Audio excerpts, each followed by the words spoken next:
welcome back to Occasional Randomness. I'm your host, Eric Scott, and joining me, as always, my fellow co-host, someone who loves it when a plan comes together, Jason Johnson. You ain't getting me on no plane, Hannibal. I pity the fool that don't like Farscape. Yeah, I kind of feel like we've used that before, but cool. I mean, it's been like, what, 40 plus episodes? I'm sure we have. I think we have, actually, but you know what? This has a plan. They're doing plans. That's the first thing that came to my head. So.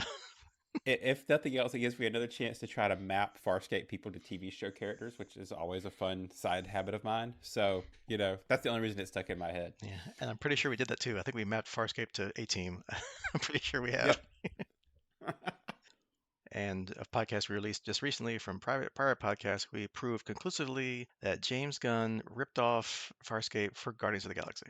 And actually, later on in interviews, he even admitted that. So, hey, there we go. We're ahead of our time. We got something right for once. I think I'm going to build a list of who I want to map Farscape to. Like, I'm thinking like Ghostbusters and, what random like iconic groupings can we just like assign characters to be? I think that'd be a fun little sideshow. So. Yeah, I think the best though, if you watched Stargate, would be was it Stargate number 200, episode 200, where they have like a little weird thing going on, but they try to sell this guy some stories, and one of the stories is this Farscape concept, and they map the SG1 characters that they play different Farscape characters, which of course at that point Ben Browder was in Farscape, and so was Claudia Black. I mean, in SG1. So please tell me they didn't play no, themselves. they're playing they different other characters. That'd be perfect. I want to see like Claudia Black as Gianna or something. Yeah, I think she was Gianna, and Ben was playing Stark. Oh God.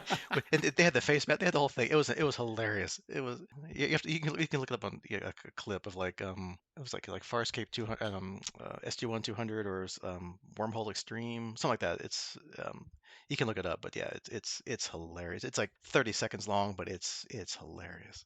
Yeah. The other one I'd like to figure out a way to do is to do it. They do it to the Muppets.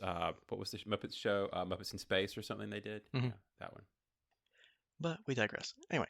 All right, so tonight we are going to finish the first multi-part episode of Farscape Season 4 with Episode 3, What Was Lost, Part 2, Resurrection. And then just for funnies, we'll briefly talk about the latest Star Wars animated short that was on Disney+, Tales of the Empire. And next time, we will probably, as of us thinking about this, we'll discuss the latest Star Wars live-action series, The Acolyte, that debuted just a few days ago as we record this. So by the time we record again, we'll probably maybe get the first half because it's only 8 episodes, right? We said so. Yeah, and that's a good breaking point. So. Yeah, it's usually good to do like the first half. That way we'll have to devote like a whole podcast to the entire series, a la Ahsoka. Yeah, so, we do learn lessons occasionally. Yeah, occasionally, randomly. All right, and always our free PSA plug here, whatever you want to call it. If you like what we do here, please give us a like or review wherever you listen to this fine podcast at, or watch the video on YouTube or wherever, or help spread the word and let people know about us. We would appreciate it. Yeah, because, speaking of free, this is free. So it's free to share. That's right. Share and enjoy. All right. So let's jump into the Farscape part here with Farscape Season 4, Episode 3, What Was Lost, Part 2, Resurrection. Even though my document says Part 1. There, now it's Part 2. Okay, so we're good. All right. Yes, you get to see how the sausage is made here, folks. That's when you cut and paste. Professionals. When you cut and paste and forget to change the number. How many years have we been doing that? No. 4? Anyway. Yeah, just this one. Oh yeah, just this. All right, so if you remember from our exciting cliffhanger or cliff jump from last time, this time, following his cliff jump, Crichton is floating unconscious in the water. Once again, he's startled by Uni, not the creature from the Black Lagoon ripoff, as he swims to shore, and we see a horde of peacekeepers waiting with guns ready. Uni drags him back underwater, and takes John to his lair, under the impression that John is with Grayza. He tells John that Vela was his friend. He won't let John take what she discovered. John insists he won't tell anybody where that third probe is buried, adding that he is definitely not, with Grayza. But this just makes Uni want to know where that final probe is located. Then Dargo and Sakozu arrive in Uni's lair, and Dargo yells that he told Uni to find John, not to kill him, and tells him to get off of John. So Uni swims away behind a pillar as Dargo shoves John back in the pool with a "What is that stench?" Sakozu sniffs and thinks she may know the answer, or the reason. The reason what? Asks John. Dargo interjects, "You know about you and Grayza, and because apparently now everybody knows what went on between him and Grayza." But Sakozu says that the smell could be the mysterious HEPA oil. Some concubines have a gland implanted that extrudes this oil as a sweat. Its perfume aggressively targets the erogenous zones. Although she doesn't think that Grayza would ever want to do that because its side effects are irreversible. Once the gland is implanted, the concubines die prematurely, cycles before their time. John says, yeah, that's nice, but he doesn't want to go anywhere near Grayza again. But Dargo insists they have to see her one more time to, as the humans say, take one for the team. Meanwhile, Grayza has Jewel and Chiana, and they have a plan to get them out, but they're operating on a need-to-know basis, and because of what happened previously, they think John only needs to be told his part. John, as you might expect, is not too happy about this, but Dargo says it's the right thing to do. John just needs to keep Grayza occupied for a couple of arns and wait for Dargo's signal. Dargo reminds John that when the Peacekeepers find him, it has to be believable, which John ensures yes, he can do that. Dargo asks, are you really sure? And before Crichton can say anything, Dargo tongues him unconscious anyway. How rude. Yeah, you know, take your shots where you can. That's right. Enjoy it while you can. So the Peacekeepers find John washed up on the rocks, unconscious. He wakes up tied in a room with Grayza, where he tells her he wasn't trying to escape. He just wanted to go for a swim. I don't know. Anyway, she gets on his back and uses her influence to try to get him to tell her why the Scarens want him so badly, adding that if he tells her, she'll help him find his true love, Aaron, soon. Braca, meanwhile, gleefully forces a leashed up like a dog Scorpius to drink from a big bucket of water on the floor. This just happens to be outside the cell where the old woman tells Gianna that she had no choice. John had to die. Jewel, meanwhile, notices that the magnetics are dropping because the color is fading from everything. Rocks, skin, walls, everything. And it's getting harder by the minute. Because that's how magnetics work. Yeah, because magnetic fields equal losing color and getting hotter. Anyway, if they stay here 10 more arns, they'll all be dead. The flesh cooked off their bones. Gianna insists that she'll get them out of this when Sakozu comes along asking who's in charge. She sees Braca and tells him that she's his promotion. Meanwhile, Dargo flies up to Elak on his ship, where he tells Rigel that if they can get Elak to crash into the Marauders, then they might be able to escape, or at least get far enough away so the Grand Carrier can't track them anymore. Dargo says that John does not know about the plan to use Elak, but they have no other option. Rigel believes he can convince the pilot, but tells Dargo that they can't trust Sakozu. She might betray them again, but Dargo says, yeah, we have no choice. Meanwhile, Grayza asks if wormholes are in space all the time, why can't they be seen? Good question. John explains that under the right conditions they turn and appear, but he doesn't know how to make them do that yet. Brackett comes in and interrupts and whispers important news to Grayza as Sakozu stands with the Peacekeepers in the background. As they're speaking, John picks up a sharp object laying nearby, conveniently, and when Grayza comes back over, she tells John that his Luxon friend has failed. He's being hunted as they speak. John goes to stab her, but is unable to, as if hindered by an invisible force. She tells him not to fight her. John says that she wouldn't do this so far away from Peacekeeper High Command, so he wonders if she's just playing Scorpius' whore. Ooh, Ooh.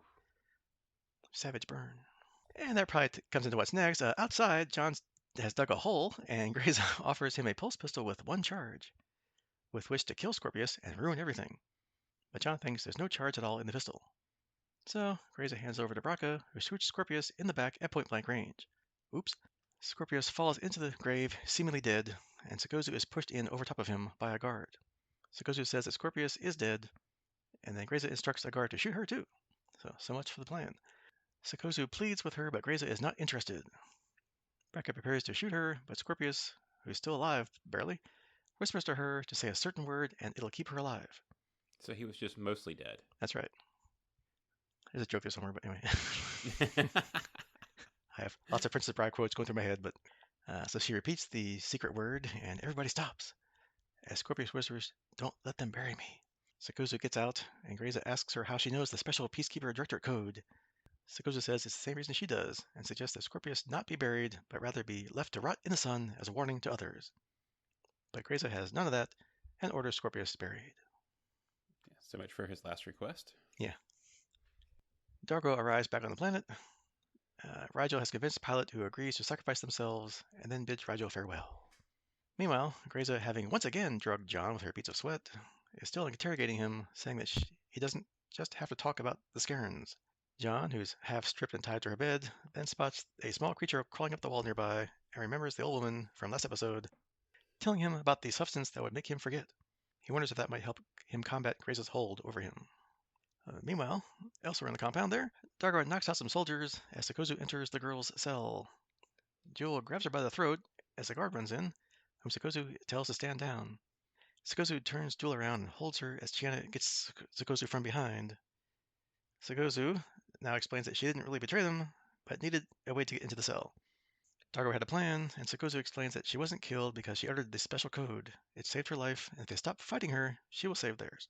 So Jewel tells Chiana to put her fingers in Sakozu's ears, and Jewel screams, melting off their handcuffs, which, remember, she can do that sort of thing. They all turn to the guards, smile, and knock them out. As you do. You know, while the guards just stand there and not shoot. Anyway, fine, whatever. Maybe they're stunned from the scream. I don't know. Meanwhile, Grayson examines the tile that John found and says that it means their two species may be more closely linked than they think. John manages to get hold of some of that forgetful substance from that little creature we learned about last episode and shoves it up his nose so he won't remember anything. Because mixing two narcotics is always a good plan. Yeah. Don't drink and do drugs, kids. That's Yeah, please note this podcast does not endorsing contain any sufficient medical advice. You're on your own. Meanwhile, Dargo tells Rigel to get Pilot to begin the countdown. Rigel has DRD 1812 fixing his transport and tells Pilot that she must start the descent in 1,000 microts, and then says his goodbyes. Back on the planet, John has Grayza tied up now, as Close to Death Pilot starts Elak's descent prematurely. Rigel tells Dargo he lets Chiana know and signals John.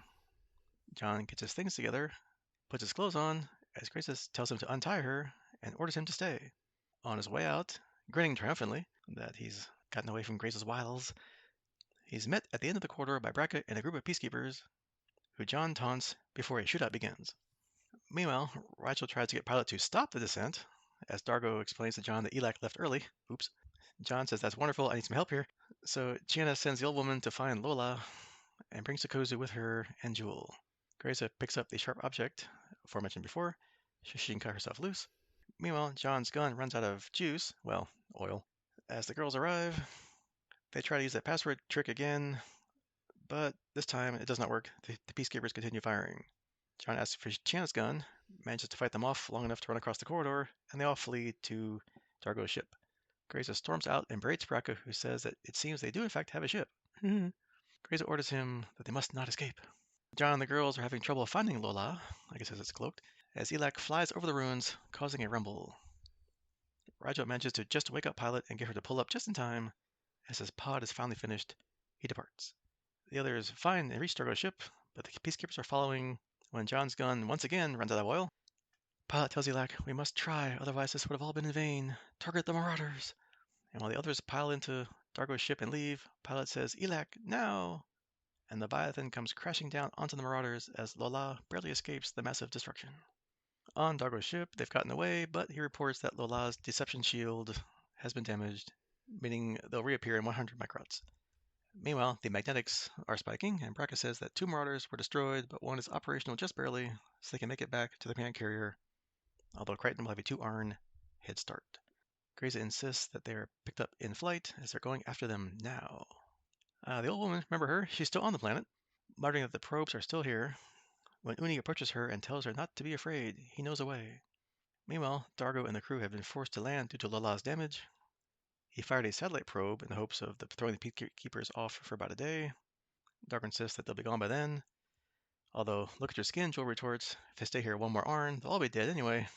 John recalls Vela talking about the probe, and Joel reminds him that if they get all 3 probes 600 motras apart, which is about meters, I guess, and reactivates them, then the magnetics will be reversed, and off they go to find the final probe. Meanwhile, the old woman realizes that she was wrong all along. It's Uni, not Vela, who wants to use the probe as a weapon. She tells him that she will never reveal where the probe is. When Jewel and Crichton come along and tell Granny that they're going probe hunting, and John ushers Uni off dismissively. That goes about as well as you expect. Uni reveals that he's wearing the Serax carver, and he's been searching for the Darnax Triangle for 20 cycles. He insists John tell him the probe's location, or he'll kill them all. Curse your inevitable betrayal. That's right. Sudden but inevitable betrayal. John says they have to reverse the magnetics, and they need the old woman as backup. Uni ensures that they all walk ahead of him, and John leads them to the probe. He asks Uni where the other probes are, and he reveals they're in his lair. And Vela swore he'd get half of the bounty on the crew, but now he'll get it all. Uni retrieves the third and final probe, and Chiana appears, and a fight begins. Jewel manages to get hold of the Cerex Carver, but can't shoot Uni as he still holds the probe. Uni jumps off the cliff into the water, and the old woman tells them that he can live underwater until the magnetic storm ends. She retrieves Winona, that's John's trusty old pulse pistol, from somewhere under her clothes and throws it over the cliff, also prompting John to dive in after it to get it back. Jewel tells Chiana to help John while she gets the other probes. And in the water, John and Uni get into an underwater fight, but just as Uni is about to knock John out, Chiana manages to shoot him from the shore. John, out for a short while, manages to resurface, then dives down to get both the probe and Winona. Jewel, meanwhile, has gotten both probes, and John thanks Chiana for saving his life once again. He tells Chiana to go to Jewel, get the other probe, and reactivate it. How do I do that? She asks.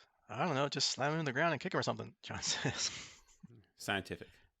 Hey, that's technology. You just kick it a bunch of times, it works. Percussive maintenance. That's how all technology works. You beat it enough times and it turns on. Yeah.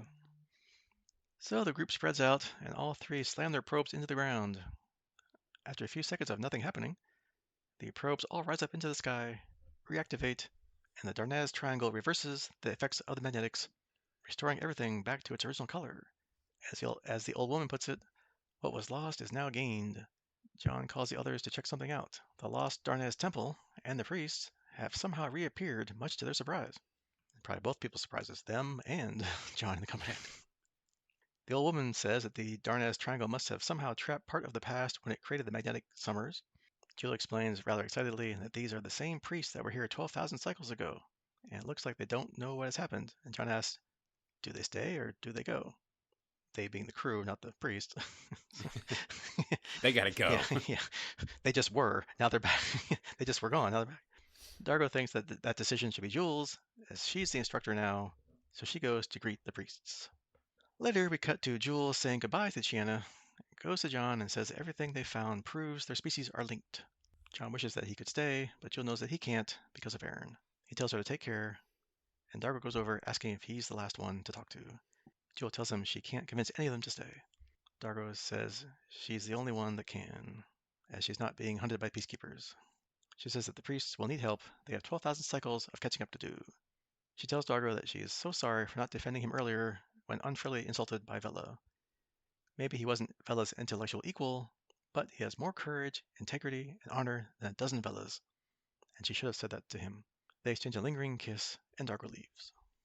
Braca tells Grayza that they've retrieved the satellite probe. It must have been a lure. I will find them again, and when I do, they will pay for this humiliation, she vows. She tells Braca that if she hears any gossip, anything at all about what happened on Arnesk, he shall personally answer for it. And we cut to the end here where everybody's on board Dargo's ship, except for John, who's being towed behind in his module. Dargo says that at least Jewel won't be hunted anymore by the peacekeepers, unlike us, Chiana adds. She could stay on Arnesk, have a goal, something to fight for, Dargo continues, unlike us. Rigel sarcastically points out how good things get in their current situation. The old woman points out that John has a purpose. John asks her, yeah, then why'd you nearly kill me? She tells him that she couldn't let him tell Grayza about the probes. Better you, one dead, than millions. John asks her name, again, this time. He finally gets an answer. Utu Naranti Pralatong, she replies, which I'll never say again. Well, Naranti, you're quite right. I do have a purpose, John says. The end. Dun, dun, dun. All right, some quick trivia about this episode. The Egyptian symbol, recognized by Crichton, is the Eye of Horus. Although Dargo apparently met Sikozu for the first time in Part 1, which we commented on, they have already established some level of trust, enough to create a plan to defeat the Peacekeepers. Later, though, when Dargo meets Rigel on the old Leviathan, Rigel tells Dargo he's convinced Sikozu will betray them again, suggesting the two spent time comparing notes about the newcomer. Tammy McIntosh departs as a regular with this episode. At the time, she had been cast in a recurring role in the medical drama All Saints, and her temporary departure from the series allowed her to juggle the two roles. And finally, oddly enough, it's mentioned more than once here that Jewel is not wanted by the Peacekeepers, despite the fact that she was involved in and arrested for the plot to destroy that command carrier back in last season's Into the Lion's Den Part 2, Wolf in Sheep's Clothing. All right, so that's our conclusion to this first multi-part story of the season. Given our thoughts about last time, what'd you think? Weren't really excited about the first part, so did they manage to bring it home with the conclusion here? I'm not sure if brought it home is the response I would have. Yeah, which again, odd for a multi-parter for us. We'll probably say that more than once, but we've historically liked those. Will say I definitely enjoyed this part more than the first. You know, Probably because it had more action and movement, where part one seemed to delight in making no sense. But yeah, probably it was okay. I didn't dislike it, which is a step up. Yeah, I mean, I'll agree. I liked it better than the first part, because at least here they kind of explain most everything that they left wide open last time, but they left some things still up in the air, to whet your appetite for future episodes, maybe. Like, the exact relationship between the Interons, Sebaceans, and humans. So we'll see if that comes up again. We have our typical, usual crazy Farscape plan made up by some of the team, in this case, because you have to keep quiet in the dark, much to his annoyance. And of course, like all their plans, it does kind of go off the rails a little bit, but our heroes, as always, adapt, improvise, and overcome. So, yeah, I mean, overall, it was a good episode, a good conclusion to the story. Was it the best thing ever? No. Was it the worst thing ever? No. Yeah, I'd put it to where they averaged together to make an average episode and all. Right, it wasn't the highs, wasn't the super lows. It was just kind of in the middle. Yeah, which is kind of a departure from what we said before, and like every multi-parter we've said has been like amazing and wonderful, and sets the stage for multi-parters to come. This one, I mean, okay, I mean, if there has to be a multi-parter that's at the bottom of a list of multi-parters, okay, this was one of them. Right. They can't all be diamonds, right? That's right. Is it the most horrible thing we've ever seen in Farscape? Not by a long shot. Oh no, So, it's no yeah, DNA alien or yeah, whatever. DNA mad scientist. Yeah, that one. Yeah, I can't even remember it correctly. It's so bad. yeah. So All right. So speaking of said plan that goes off the rails, sort of thing, what do you think about their plan? And I guess also to get that third probe and reverse the effects. I mean, seemed to go pretty well. Although I think, like I kind of said before, I don't really know what Sakosu's plan was supposed to be, or did I miss that in this episode? I can't. I'm trying to think back. I don't remember if they kind of mentioned what she was going to do. Was it just to divert the peacekeepers away from Dargo? I guess Dargo's parts of the plan seemed to be okay. He didn't have any problems, so that worked. But if it wasn't for Scorpius intervening there in the hole there with Sakozu, she had been joining him in that hole dead. So yeah, I know the show thrives on the crew adapting in situations, but we did have several of those moments where the plan doesn't work without random coincidence. It, like you said, it's almost like Sikozu's part wasn't really needed, other than it kind of got her. I guess she did have to get the girls. That was kind of the goal. It seemed an odd way to do it because Dargo's part was to get Rigel to get the pilot to crash the ship. Right? It was like a lot of moving parts, but really Rigel was the one who did all the yeah, work. So yeah. I mean, I guess she was supposed to tell them about Dargo, and then she was going to get imprisoned, and then they're going to break out. I guess, but we kind of skipped that and jumped right to, oops, yeah, dig a hole and go fill it with yourself. yeah. We moved to grave really fast. Yeah, we kind of cut that middle part out there and went right to the end. Which, speaking of that, our little boy Scorpio here, nice kind of, I'm gonna call it like a mini cliffhanger with Scorpio here. Is he really dead and buried or not? I mean, he survived getting shot point blank, but now he's got to claw his way out of being buried alive, or well, mostly alive. As a riff on mostly dead there. But yeah, it's another nice way to emphasize that Grayza is now the big bad, and she's the one to be scared of, not Scorpius, who's now dead and buried in a hole somewhere. Yeah, I was actually expecting an update in the trivia section on that because is the actor taking a break, kind of like we did with some of the others. But I guess we'll just have to wait and find out because we've got a main character that's potentially covered up at the moment. So Yeah, because unlike Grayza, Scorpius is in the credits, right? In opening credits. So I guess next time if he's off the credits, right, hmm, yeah, they'll have to dig up something else to do with him. that's right. Or maybe he gets resurrected too, like the name of the episode. Oh. Or we just bring out Harvey and call it good. Yeah, there we go. Same difference. And speaking of Grayza, our new big bad, we kind of learn more about what her sweat probably is, something called Heppel oil, and that gland implanted in somebody shortens their lives. So I guess, did she do that willingly for some reason? Or is there more to her story that we haven't seen yet, which we've only seen her what 3 times so far, so probably, which means usually I like how they're doling out slowly about the big bad. Like it took us a while to learn all about Scorpy until we had that big episode last season, I think, where we got this entire backstory from when he was Yeah, like from bo- his from perspective. yeah from when he was born. His idea from when he was born until his rise up in the peacekeeper ranks there. So if that's the case for Grayza, I'm fine waiting because it's fun. It makes things interesting and keeps you coming back to watch. I guess we do kind of learn that the effects of this oil can be blunted or dulled by other means. In this case, our little bug pal whose insides make you forget things. Again, kids, don't do drugs. But now that we do know this, of course, now I'm wondering if they'll kind of work up some of that when they get back to Moya for when they encounter Grayza again, because they're going to encounter her again because she's the big bad now. So are we going to have some kind of antidote or partial antidote worked up next time?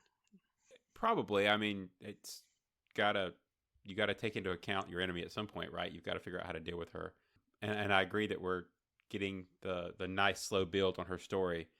So maybe that'll make up for the parts that have just been really confusing, like the last episode. Not to beat the dead horse, but man. Yeah, because she's a commandant, right? They called her in the one episode, so that must be higher than captain. I don't think Scorpius ever had a title, so yeah, I don't know what a commandant means or how to get to be one. But did she use that gland to get up the ranks? Is that why she had it implanted? Don't know. The mind wanders, and we'll find out hopefully in the Except next 19 episodes or whatever. So, that makes her the highest ranking peacekeeper. I didn't think about that. Yeah, we haven't met anybody higher yet. yeah, apart from like this mythical, not mythical, but the high command that they keep talking about. So Right, but on screen we've gotten captains, and yeah, she's the highest, I guess, rank. Scorpius Yeah. was special ops or whatever, so he really was outside the chain, and now she's like higher than that. So Yep. It's definitely higher than the captain because Brekka still reports to her. So, yep. And we have the last appearance of Elak and her pilot. They go out, though, in a blaze of glory, literally, helping their new friends escape from the Peacekeepers and save a whole planet. So, overall, not a bad way to go, you know, as opposed to what they're going to do is just kind of drift in the Leviathan burial ground there and just eventually pass away from just old age. So, at least they got to, have some excitement before they went. And of course, you get that little bit of tension, obviously, since she went early with Rigel still on board, much to his dismay and failed attempts to yell at pilot to stop and I'm still here, please. And we get some really cool CGI, though, of Elak buzzing around the planet and the Marauders before crashing into them and exploding. So good job all around. agreed. It was a fitting end that was better than like you say, just hanging out in the graveyard waiting for something to happen, and getting killed off while hanging out there, which was what was happening out previously. So yeah, Yeah, you don't often see Leviathans in the atmosphere, like we mentioned the one time when Moya crash landed on the planet. So yeah, it's kind of cool. And of course, like we figured out last time, it was Uni behind the whole thing, or well, at least behind wanting to get the probes to use as weapons anyway. And Vela seemed more into just turning in the crew and splitting the reward with Uni so she'd get back to her research all by herself. And he would have gotten away with it too, except for those meddling kids. I mean, our crew. wow, an A Team and Scooby Doo reference in the same podcast. Hey, we cross all genres here at the. We mix all the metaphors. I was waiting for, because that's the typical Scooby Doo, right? It's like, you peel off the fake rubber guy's mask, and it's like, it's Mr. Johnson. my favorite was always Red Herring. Yeah. And of course, they managed to reverse the effects of the probes at the last second, or microt. The planet gets its color back, because that's what happens, like we said before, when your magnetics go all wonky, you get dull. Here we just call it summer and tanning, but Yeah. And somehow, which we don't need to know, I guess, it also apparently restores a temple and people from 12,000 cycles ago when it was first activated, as if they never left. So somehow it preserved intact and out of time these people. So they never left. And it's like 1 second they were here and next second they were still here. So I guess there's your resurrection part of the episode title. yeah. So here's my nitpick with the episode. I know they wanted to get movement on the Grayza storyline and make her a big part of this multi-parter, but this is interesting to me, and I would have much preferred we focus on the actual magnetics, probes, priests, etc., and get a solid resolution. I mean, I know we'll wrap up the episode, but you know, there's some interesting storyline here that we gloss over in 5 minutes that would have made a cool episode on its own of just this culture and planet, right?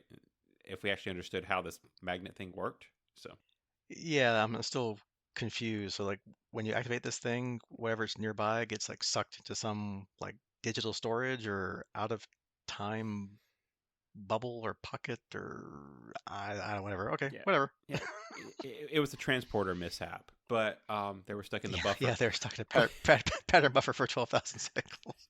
but and there's the limit of my Star Trek knowledge, folks. But I get the entire bit of it. Yeah, but my point is, we don't even get a good look at those priests, right? I mean, they make it a point to show them from a distance, and they're just people in these interesting robes and stuff. But I don't know. I thought that would be a cool storyline, and I kind of feel like we missed out on it to get more Grayza. Yeah, I guess they couldn't afford the extras, so I wasn't sure. Was that like just maybe people like far away from shot, or was it like CGI if like kind of people kind of stand there? I wasn't sure. Yeah. But yeah, it would be more interesting if we kind of learned something about them. But maybe we will. I don't know, because here at the end, Joel leaves behind our intrepid crew here to stay with these priests. No one really seems all that broken up about her leaving, except maybe Dargo a little bit. He wasn't. Well, she He, is loud. yeah, well, and her screams can melt metal, as we've seen on and off. I mean, they all think it's a great place for her to be, which, I mean, yeah, it is. I mean, apparently she's, been fascinated by this culture and this people for all her life, and now here she is. So, I mean, yeah, it's perfect, right? I mean, okay, good place to be. Although the trivia mentioned that she was also wanted by the Peacekeepers before, and probably also especially now with what happened on this planet. So, I guess they better hope that they're right and they're not looking for her. Or maybe Grayza doesn't really care about Jewel because she's not really worth it, and she's got bigger fish to catch. And I don't know, maybe they'll come back to her at some point. I don't know. The plot armor requires her to be freed up, right? I mean, because they needed the actor freed up, so you gotta kind of move her to the stage, but still allow room for her to come back. So a la Stark, right? They'll all be back one day. Yeah, so your sentence is temporarily commuted, and yeah, once we catch the more important people, we'll come back for you. Yeah, the prison system's overcrowded. It's not worth the. Yeah, or she can turn on the triangle again and go hide for 12,000 cycles. And yeah, That's a heck of an alarm system. yeah, right.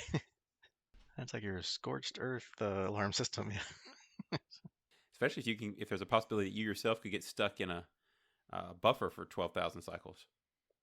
yep. And hope someone comes along and figures out you have to get the probes so far apart, and yeah, whack them all at the same time to wake them up. And all right, anything else to discuss about the OK episode 3 here? No, I think we've dissected an episode that, as we said, has had its ups and downs, but I think it ended better than it started, and that's not a bad way to end. So Yep, ever forward. Speaking of which, on the next podcast, we'll do Farscape Season 4, Episode 4, Lava's a Many Slendered Thing, and playing our usual guessing game of what could that possibly mean? Well, first thing, an obvious thing, since they like riffing on existing titles and make it a little different, that sounds like Love is a Many Splendored Thing, which is a couple different things. The first the original thing was it was a 1955 film about an American reporter who falls in love with a Eurasian doctor, and they encounter prejudice from her family and from Hong Kong society. I don't know how that fits with Farscape, but it's also a 1967 TV soap opera. Again, not sure how that fits with Farscape, but there's your little bit of entertainment history for the day. What does it mean for Farscape, though? Well, I think if I remember right from our other trivia from prior episodes, I think they mentioned Aaron is in episode 4, which is about time. So I'm guessing they finally catch up to Aaron. If you want to go off the lava in the title, maybe on some planet with lots of lava or volcanoes, active she's on volcanoes. she's on Mustafar. Yeah, Yeah, right. Again, crossing the streams. she has the high ground. That's right. And, John and Aaron have to have a nice discussion about their baby and their future together, or something like that. That's about all I got. Which is way more than I have this time. I just now learned that bit of trivia. The trivia being these two are a movie and TV series that Yeah. you just threw at me. I think it was a song too. Ooh, So maybe off the movie or later. I don't know, but I think it was a song too.